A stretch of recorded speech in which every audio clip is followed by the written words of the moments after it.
What's up, Brokers Playbook family? It is Simeon Papa Elias, and today I'm bringing something special. She's young, she's strong, she works hard, she's a successful entrepreneur, and her name is Brianna Frith. Brianna is going to bring her A game to the show, so listen carefully. You will be inspired, and hopefully you can break your own barriers too. If you love the show, please take a moment to review it, and of course subscribe. We're looking to creating more together. Get in there.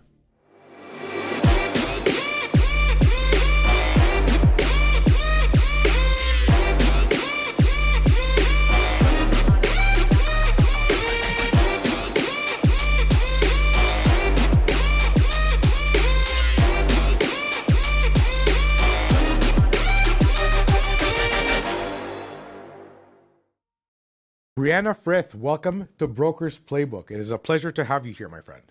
It's a pleasure to be here. Thank you, Simeon. I'm very excited for this conversation. I had the team prepare me for this conversation, and I did so by them speaking with you kind of about what everything that you do, and we found out that you have a very interesting journey, and I think it's one that by sharing this journey, our audience is going to get a lot of value. Tell me a little bit about why you thought coming on this podcast would bring insight and inspiration to the Brokers Playbook audience.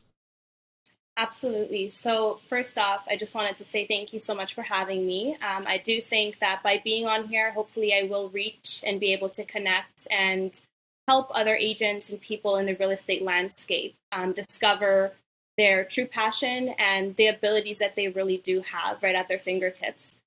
So I thought it would be great and insightful just to share my journey, not only as an entrepreneur, but as someone in the real estate industry that started as a mortgage agent that's now running a real estate legal consultancy. Sounds so far-fetched from where I started, but to see the journey and the process, that's really where the enlightenment comes. And I think for everyone, their journey looks different. But it helps to hear, from someone else's mouth what they've made possible with the tools and the experience that they did have. So I hope to provide more insight and inspiration around entrepreneurship, breaking out of the box, and making a difference and trying to be different and have a different angle and a different look than the other perspectives. So I think we evolve every day, both personally and professionally. It's a matter of what we give weight to. What do I mean by that? I like if you are a person who acknowledges that change is the only constant. Mm-hmm. That is the very foundation of entrepreneurship. Yeah, absolutely. Entrepreneurship cannot happen if you don't have something to change, something to improve, something to innovate, something to disrupt. For all intents and purposes, every single time we open our eyes in the morning is an opportunity. It's an opportunity to improve other people's lives, the marketplace, the services in any said market. And as de facto entrepreneurs that both mortgage brokers, realtors, brokers, anybody in sales is already an entrepreneur because you decided as a person that your value for the services you provide are not going to be defined by a wage. They're not going to be defined or limited by somebody else's mandate. The ability we have as brokers in real estate, as mortgage brokers, is the ability to infinitely scale should we have the right tools and circumstances. And that's exactly what you did. You were in the mortgage business. Tell us about how you started, what that was like, and of course, what circumstances did you use to move the needle and or pivot into a new industry? So I started very young at 18 years old. I got my mortgage agent license as soon as I could. I also had my child at 17. So I started very early, and I was basically put in a situation where I could be that stereotype where, you face every single challenge there is, given my circumstances at the time, or I could turn it around and try to make the best of it and reach all of my goals. So I decided how am I going to make money at home with my newborn and have that fluidity and that independence? And I decided to jump into the real estate market as a mortgage agent. To be quite honest, the time of the course really was attractive because it was a week. So I was like, okay, I can do this in a week. And, if I like it, amazing. If I don't, I can move on. So I decided to go for it. I took the course. I did everything I needed to do. And I also went forward with joining a brokerage. At the time, I didn't receive any training whatsoever. It was, your basic file logics, how to operate the system, how to take applications. Really not so much about underwriting, about the importance of making relationships with banks, lenders, and all of that other stuff. So I kind of had to figure it out on my own. And I think that was a blessing because if I was led and I was, put in this box where I had to stick straight and narrow and stick to mortgages and only mortgages, then I might not have expanded the way I did. So what I ended up doing was making lots of relationships, lots of connections. And then one of the connections I made was with a private lender. And so I went from working as a mortgage agent to a business development manager at a mortgage investment corporation. So this was a private lender who needed someone with experience and knowledge, obviously, but needed someone to represent them and obviously get more deals in the door. And so doing that, I basically kept the same connections and network I had as an individual agent and basically used my new position and my new product to help them in a different way. So some calls that I made went along the lines of, hi, I have a new position. I can offer you a new product. And, they already had lenders at the time, let's say, so they weren't interested. But then other conversations were like, wow, like you just keep coming up with these new products and these new solutions. So it was kind of not a jack of all trades, but to have someone in your corner that's always going to constantly provide you new solutions and be really penetrated into innovation was something unique that I think a lot of the connections I have saw. And these are services and products that you were bringing to the consumer directly? To agents. So I've always been, because being a mortgage agent, you work with a lot of lenders, and obviously, you make connections out of nowhere. People know people, and so I kind of just kept that group of connections I had and brought them along with me throughout my journey. And some of them are still with me today on the legal side. But I discovered that, at the time, handing out the money and being on one side of the table where I was an agent and I had a bunch of different lenders to now being exclusively with one lender and having, less options to offer agents, but still something that was going to be backed by customer service, something that was going to be reliable. I felt like I was achieving something even greater. And so after that, I decided, you know what, I'm really interested in like the legal landscape of things. All I had exposure to at that time was my personal encounters with lawyers whenever I would send my personal clients to them. And, they were very brief. I had to be really heavily involved and I had to track the deal from start to finish. But I wasn't really seeing the ins and outs of the legal industry. I only knew from my customers' feedback and from my clients' perspective what was really going on. So that sparked an interest in me to kind of want to learn more about what goes on at the end, because I realized that without a lawyer, you can't close a real estate transaction. So they're very integral, very important, and it's probably wise and worth the investment to make a good relationship with a lawyer so that, all of your clients are happy and so forth. But I went from working at the MIC to working at a real estate law firm. And so what I did there was I was able to help their existing business scale by continuing to manage their expectations, their partnerships. And, it's not a one transaction, one and done thing. I think of it as a long-term relationship that lawyers should form with their brokers because, they have such a plethora and a variety of different clientele.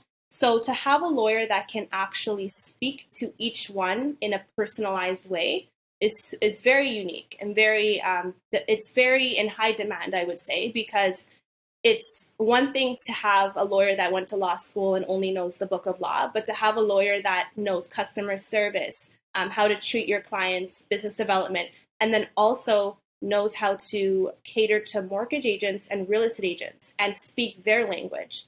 That only comes from a lawyer who's either been exposed to that realm, whether they have a real estate license or whether they've just had a lot of experience, or someone that has the patience and the time to really go out with their broker partners, become not a friend necessarily, but become more of a confidant and first line of defense for them and their clients. And I think that's where I push the needle forward. So moving from that position, I realized that I had so much more fire in me and I wanted to scale, not only number wise, but also different provinces. I wanted to explore more of Canada because at the time I was only doing business in Ontario.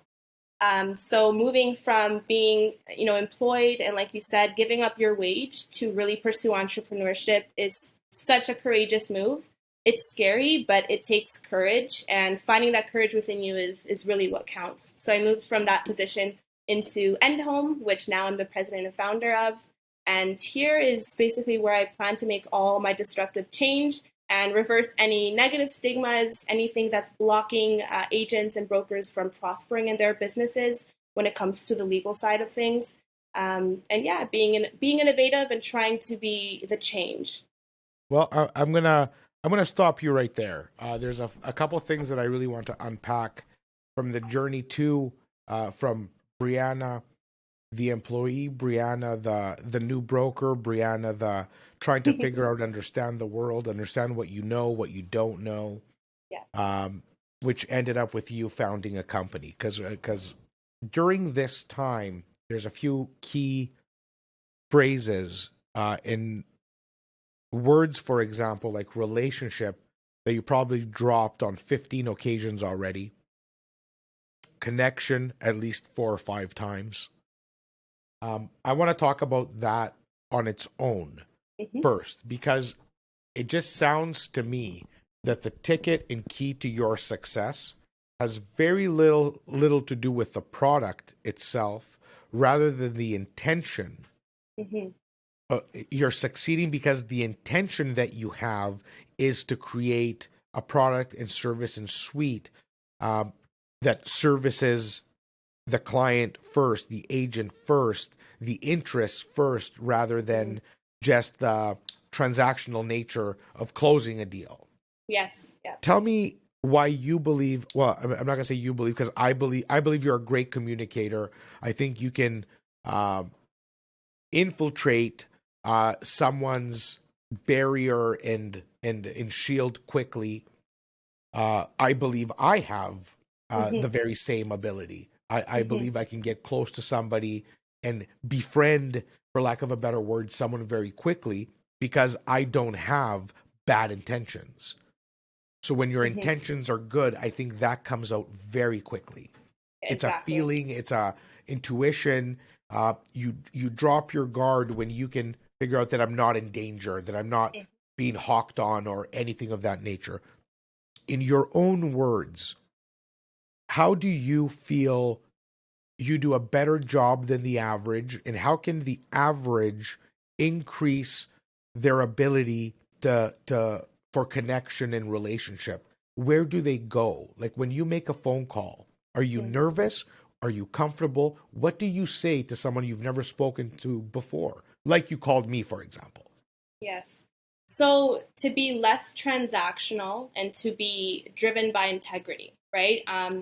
Going into every conversation with someone that you plan to do business with, take time to understand their story, where they came from, where they are now, and what they want to achieve. So everyone has their own business model, their own value system, but it's really about aligning with their value system and meeting them where they're at, or maybe even offering them a better opportunity to leverage and elevate where, technology or other tools within their bandwidth.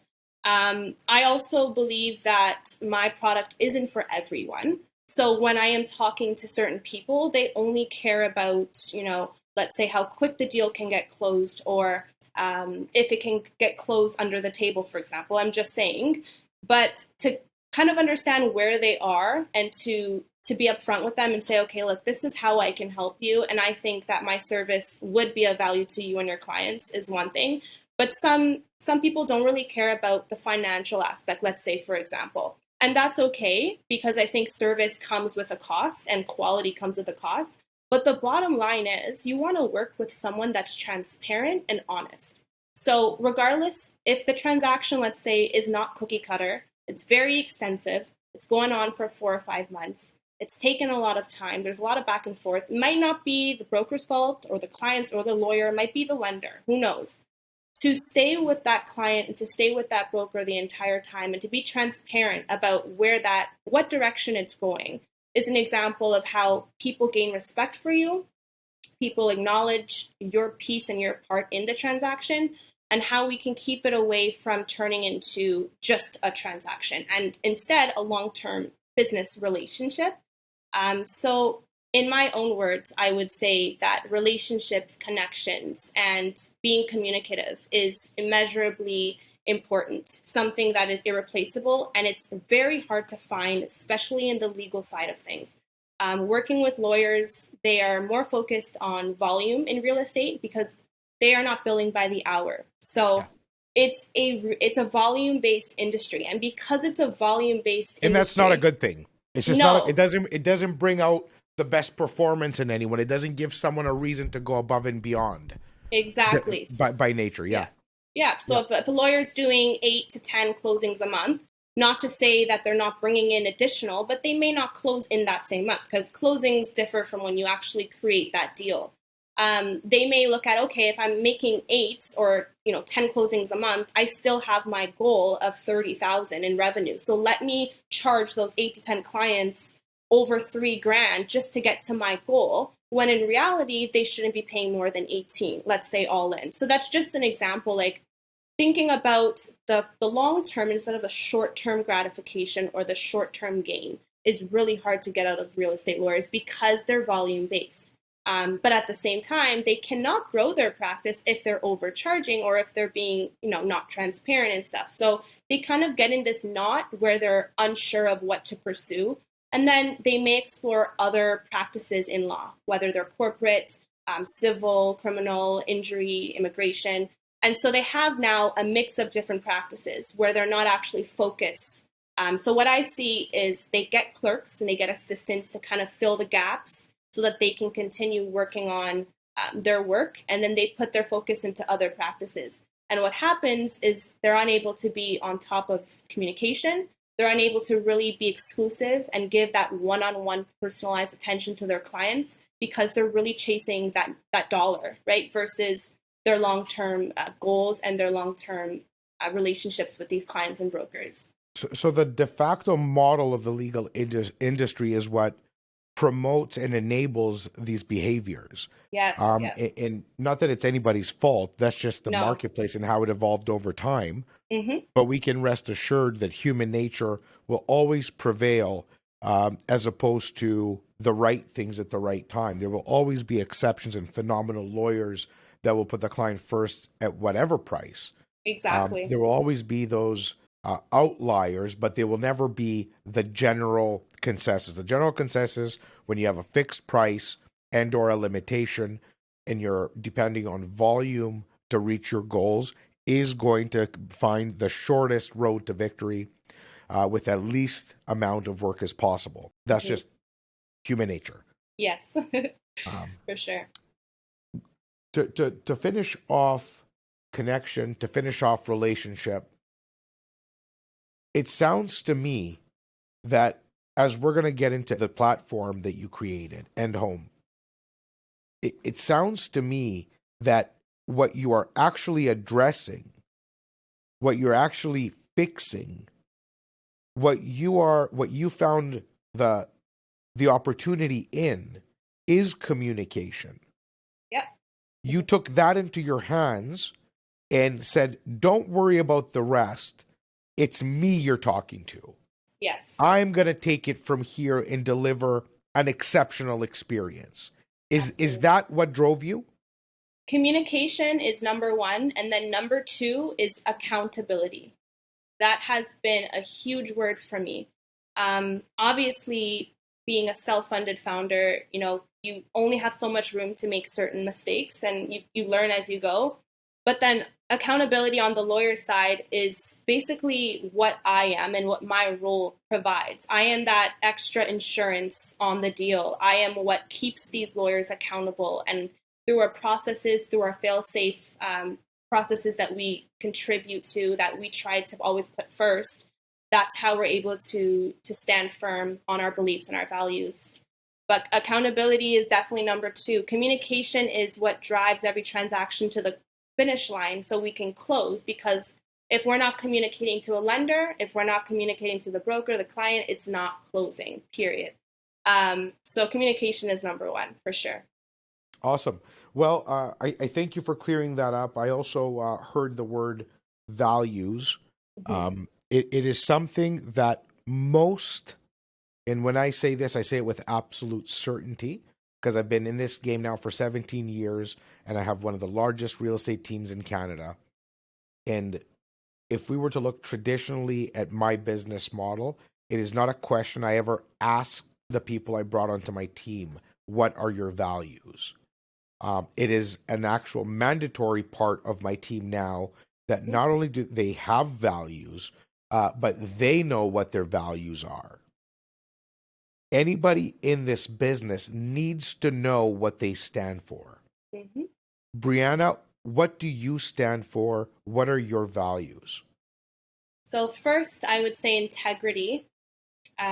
Always, whether or not someone's watching, someone's in the room, someone's aware, always be authentic, always be forthcoming, and always put the client, broker, lawyer, everyone first, right?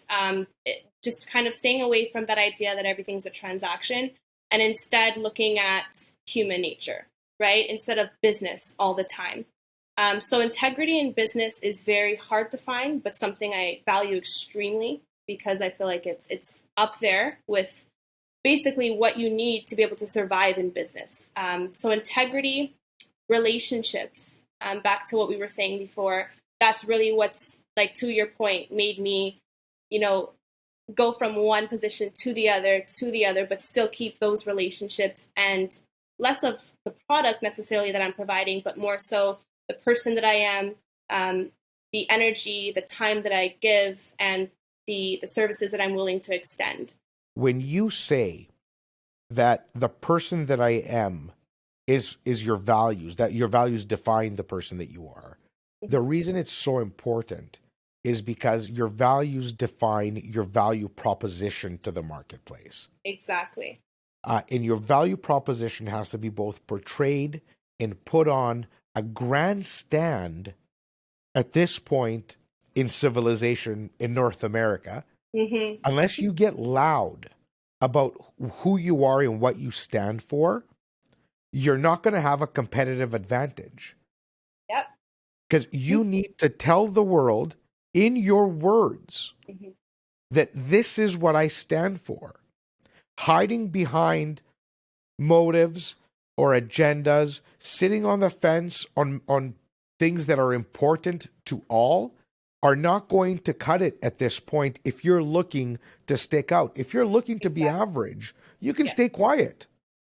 Or if you're looking for a short-term gain, it might work, but you won't be able to stand, right, the storm. And I think the most that this is what I like people to get out of this show. This is why we produce this show. Is the word value prop has been used, abused, and diluted.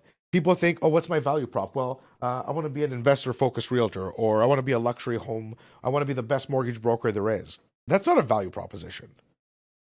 That's what you want to do for a living. What does Yeah. somebody feel when they do business with you? That is your value proposition. That is the reason you get referred. If you were to bring somebody $20,000 more for their home or save them $5,000 on their mortgage, but you treated them like garbage, I can tell you that there is a value to dollars. And there is people who will take more dollars to be treated like garbage. But most people will not. Most people will pay a premium for a great product and great service, i.e., Apple. i.e., Samsung, i.e., Sony, i.e., all the premium brands, Louis Vuitton, Prada, Gucci, Mercedes, BMW. When you walk into Honda, no knock on Honda, you're going to get standard average service. And it's going to cost you less to fix it.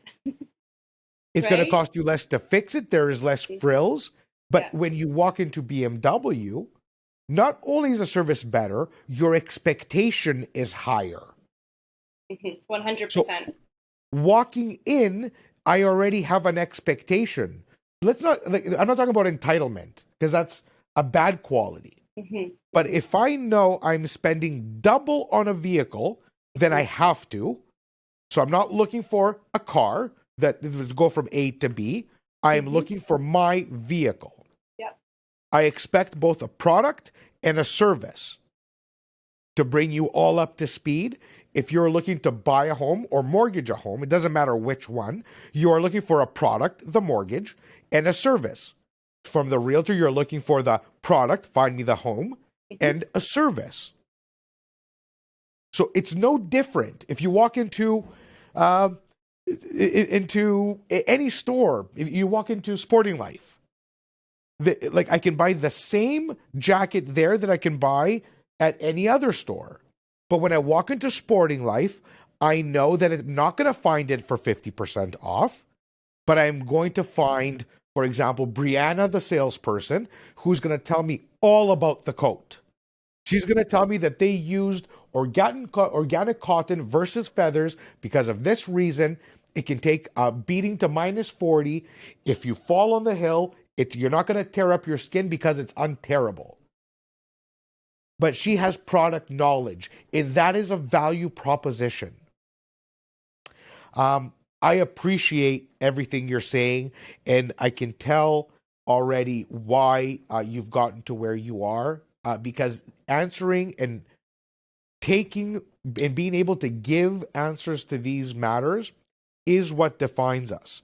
And the goal here is for everyone listening to be able to apply some of these principles into their daily habits. People do not forget how you make them feel, right? They may forget what you said, they may forget where it was, but they will never forget how you made them feel. And that's something I've kept very close to me throughout my entire career, my entire journey, both personal and professional.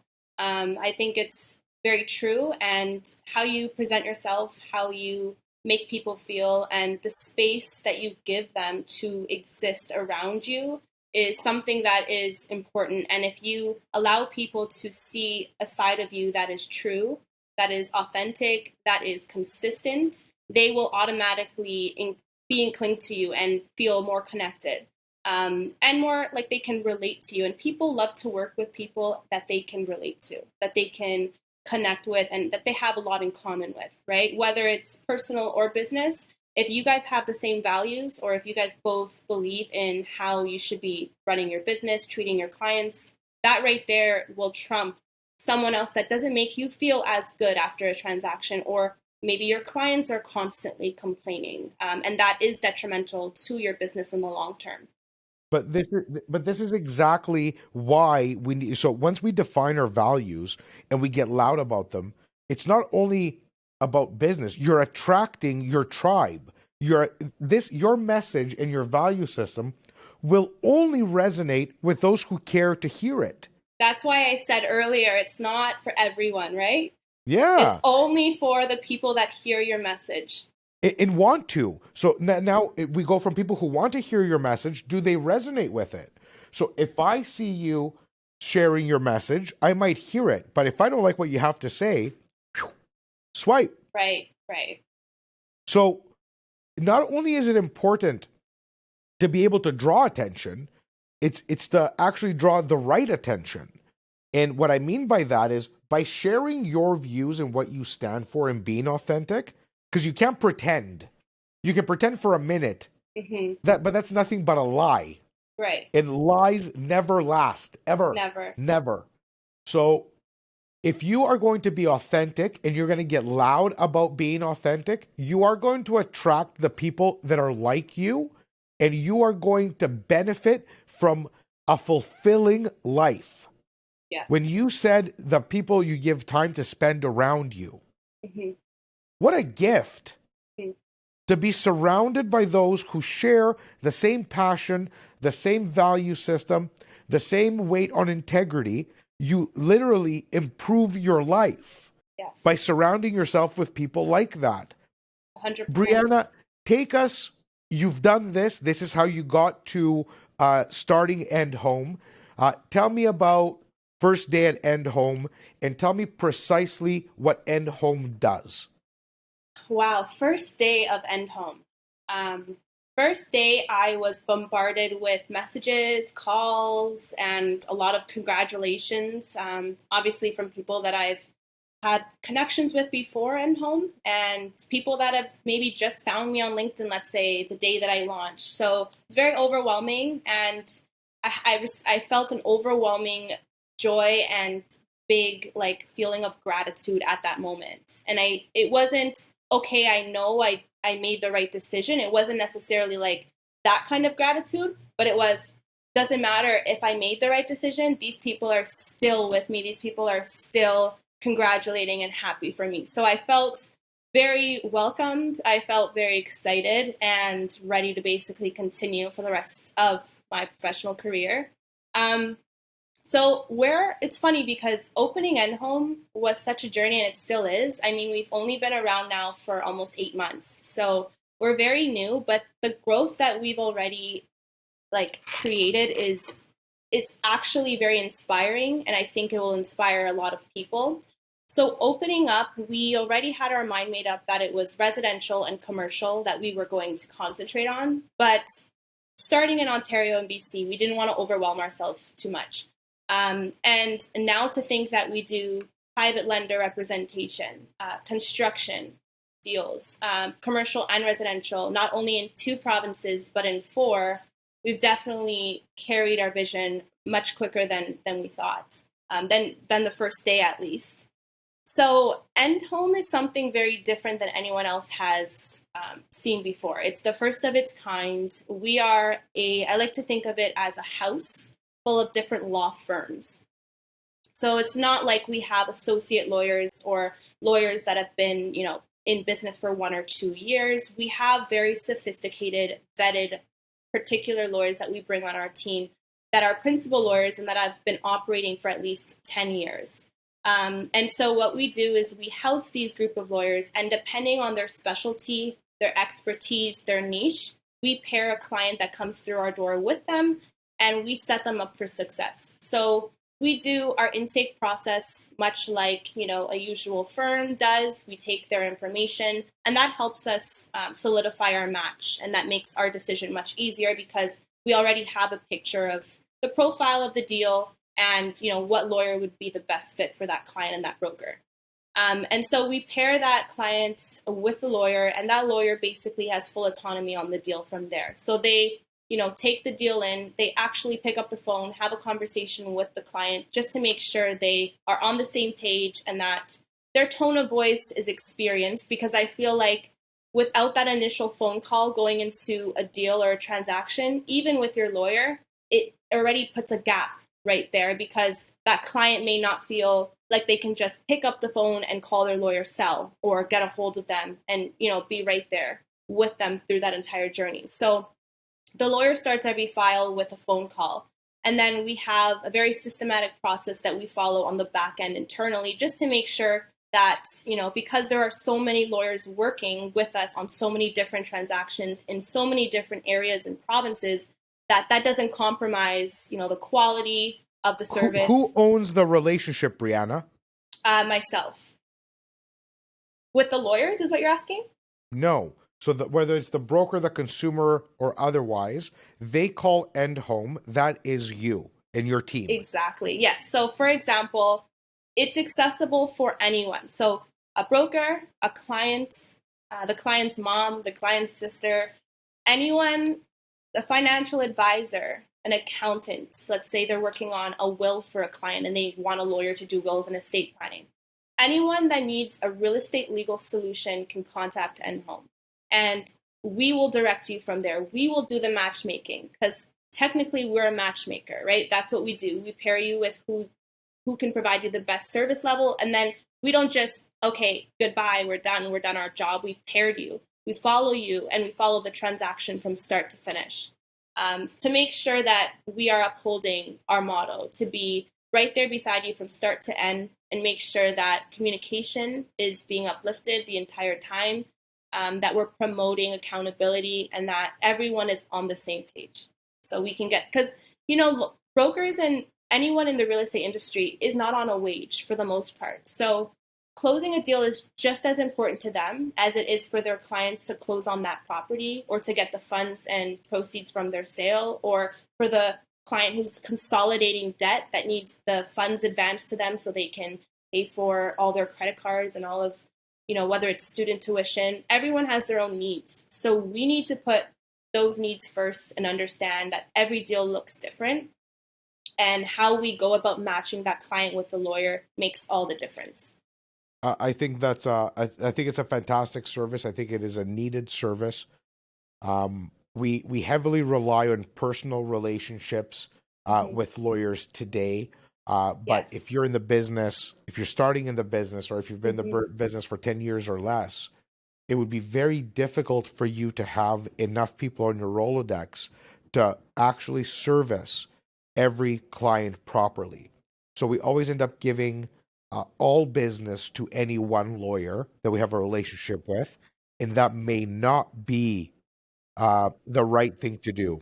Yeah, exactly. And what's really interesting about Endhome is, so there's a deal that's pretty straightforward that only needs one lawyer, right? And then there might be a deal where you need two or three lawyers. Let's say there's someone being removed or added onto title. Let's say there is the need for independent legal advice, which is a conflict of interest for the same lawyer to provide that's already providing representation. So, whether you're a new agent, a seasoned agent, or someone just looking for a variety of different legal solutions, when you come to Endhome, we have you covered. So we'll take care of the initial portion of the transaction. And if there's any other solicitor conditions that arise from the lender saying, okay, we request that our clients are receiving ILA, which is independent legal advice, or any other sort of transaction, we will go now and match you with a different lawyer on our roster that provides ILA. So you as the broker don't have to run around and shop on Google for different lawyers to do different portions of the same transaction.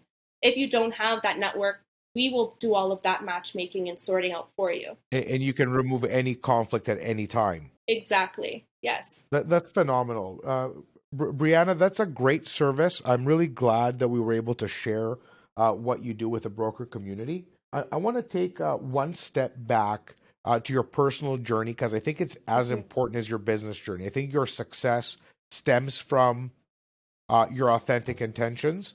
And I want to know a little bit more about you and how you face certain challenges. Um, Last week, I held a panel at the Buzz Conference, which is an industry um, collective created by Virginia Munden and her daughter Isabella Munden. And they're phenomenal human beings, and they've put together a brilliant show featuring some of the youngest, brightest, most inspiring people in the business. On this panel, I interviewed a couple of, well, four absolute stars in the business, and they all shared a common story.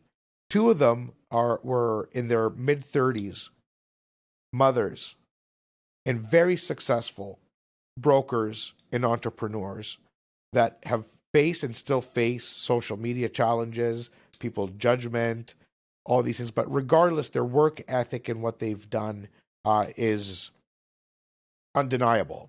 They're 50 plus deal producers a year, growing, scaling, laser focused. What was it like for you? And this is important because this business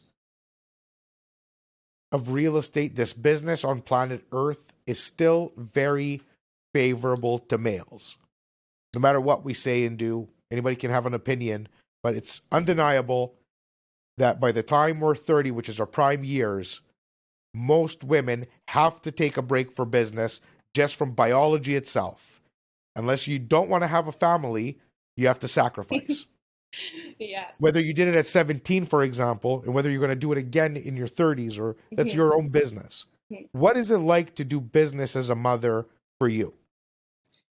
Um, so I'm blessed. My child is just like me, so we get along wonderfully. He totally understands. I'm also very honest with him, and he's only saw me work his entire life.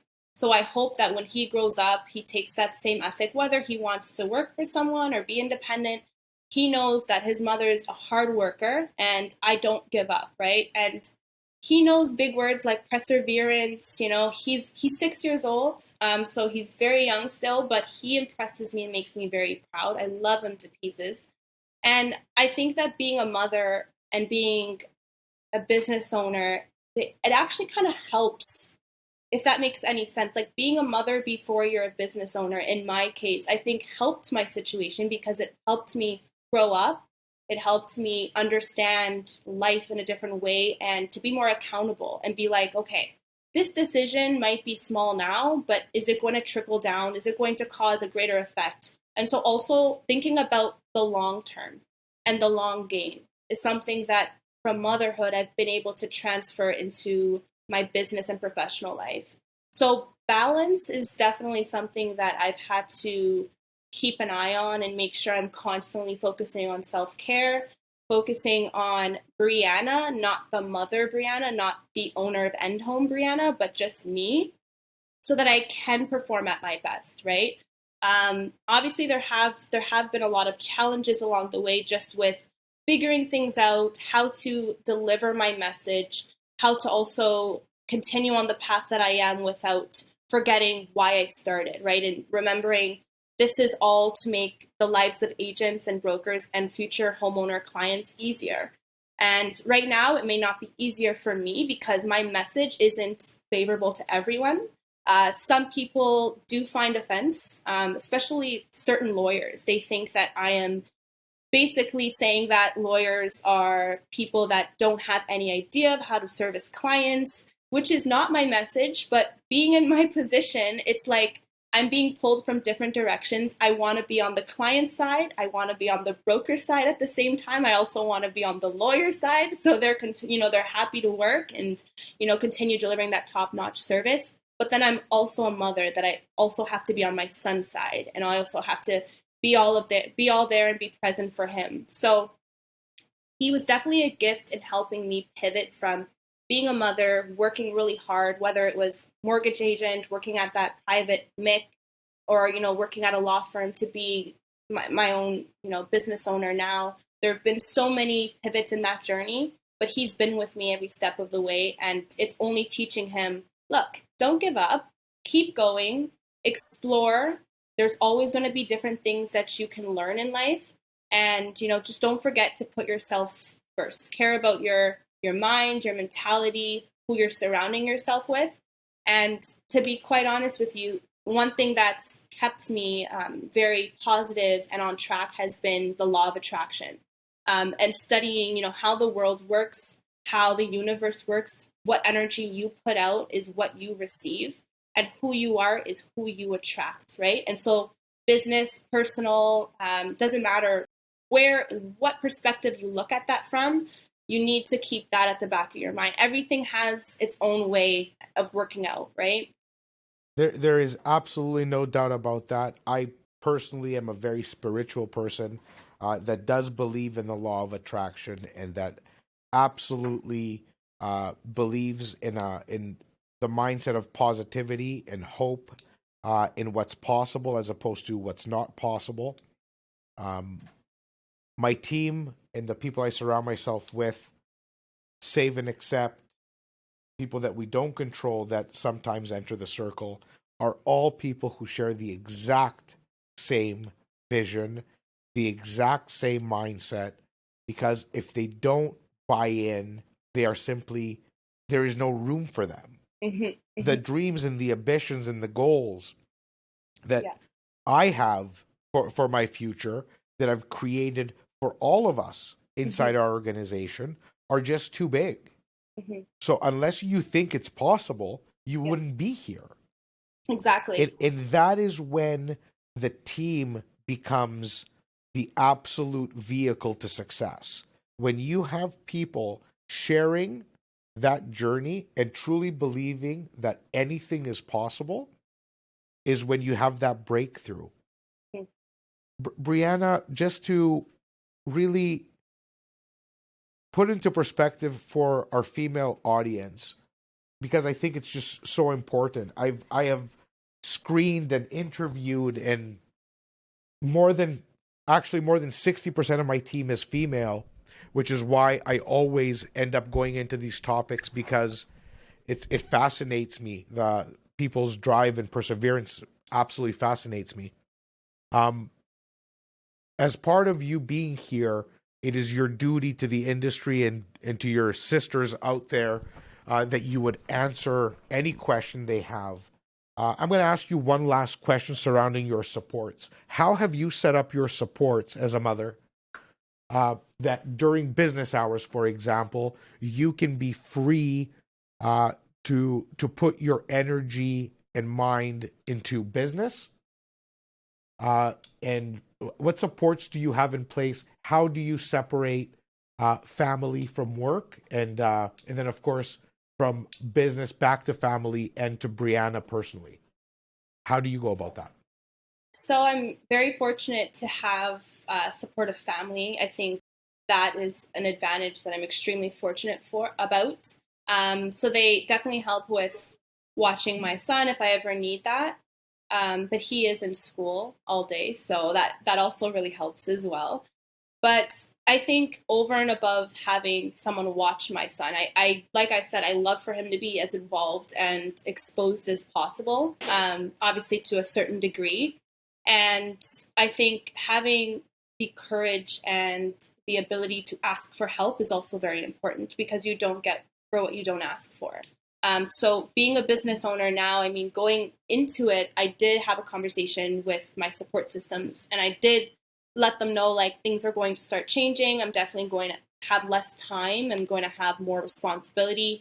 So I was able to use my support systems to help me and to be there to watch, my son, and to really, even if I'm going through something where I'm overwhelmed, maybe just enough would be a conversation, with someone in my support system where I can feel like they understand and resonate with me and my story, because not everyone would. It's hard and it's lonely sometimes to be an entrepreneur who is at the top. And when I say at the top, I don't mean like the best and the most successful, but you are alone because not everyone is at the top with you. So I don't know a lot of entrepreneurs that I can call, let's say, and they understand completely where I'm coming from. But I'm also human, and support is something you have to be able to ask for. You have to be able to, be humble enough to drop your guard down. And I used to be someone who wanted to do everything myself and wanted, no help, because I didn't want anyone to say, that they helped me and that they were there. But then I realized that's only going to be more detrimental to myself and my overall quality of life. Yeah. You realize that was only your insecurity speaking, because you don't want anybody, Exactly. Yes. because you don't want somebody to rub things in your face. You don't want people to No. take credit for your work. Yeah. We've all gone through the same exercise. The quicker you get yourself out of that disgusting behavior, that self destroying behavior, that is ego, that is insecurity, the quicker you will succeed. The more people you rise with and you help come up, the harder they will support you when you need them. Exactly. Yep. So I agree. God bless you for that. Good for you. Brianna, we're going to wrap this puppy up. I want you to tell everyone what is the best way for them to reach you above and beyond, obviously, Broker's Playbook. Give us your socials, your favorite social platform, and of course, your website. Thank you. So I am on LinkedIn at Brianna Frith. We're also on LinkedIn as well for Endhome, so please follow us there. Instagram, I'm also very active on. Realty with Bri is my personal Instagram page, and Endhome CA is our company Instagram page. And then if you'd like to reach out personally to me for an inquiry, any questions, or an introduction, you can always email me at brianna@endhome.ca. And of course, our website is endhome, endhome.ca. For everybody listening, all this will be posted on the brokersplaybook.com website. If you are listening on any of the podcasting platforms, please revert back to the website. You are going to be able to also get Brianna's playbook, meaning what she values, what her service is, and how she brings value to the marketplace. And if you are in the business, to all our brothers and sisters, please share the podcast, like the podcast, help us reach as many people as we can. And hopefully everyone was able to get a tidbit out of this that will put you in a better place tomorrow. Brianna, thank you for coming on. Appreciate you. Until next time, this is Simeon with Broker's Playbook Podcast.